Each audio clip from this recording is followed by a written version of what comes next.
le langage corporel, le body language, est culturel. C'est un sujet qui est assez complexe. On va faire ça court, d'accord?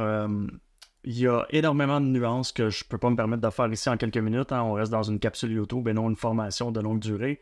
Mais c'est un mythe. C'est une croyance populaire, en fait, que la culture des gens changerait le body language et la signification derrière un geste, une micro-expression ou une posture. Donc, ce qu'on s'aperçoit quand on creuse beaucoup en synétologie, c'est que derrière un geste, une posture, une micro-expression, se cache un état qui est très parent à peu près toutes les autres fois où un autre individu ou un même individu adopte ce même geste, posture ou expression-là. Évidemment, c'est pas une science, c'est pas comme des mathématiques, là, donc ça fonctionne pas à 100%, mais on tourne alentour de 90% de fiabilité quand on utilise ça correctement.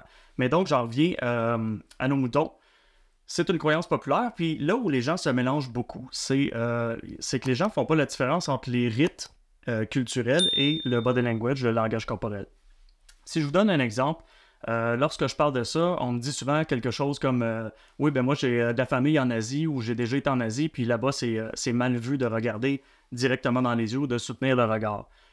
Et là, à ce moment-là, c'est que c'est un rite. Ce n'est pas du body language parce que ce n'est pas des mouvements qui sont involontaires, qui sont spontanés. C'est un comportement qui a été appris et les individus, consciemment, lorsqu'ils croisent d'autres individus, choisissent de ne pas croiser le regard ou de ne pas le soutenir parce que dans leur éducation, pour X raisons, ça ne se fait pas. Donc là, à ce moment-là, c'est un rite.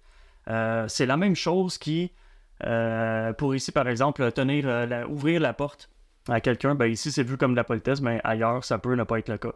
Dans certains pays, avoir un rapport, faire un veau après le repas, c'est la même chose. Donc tout ça, c'est des rites.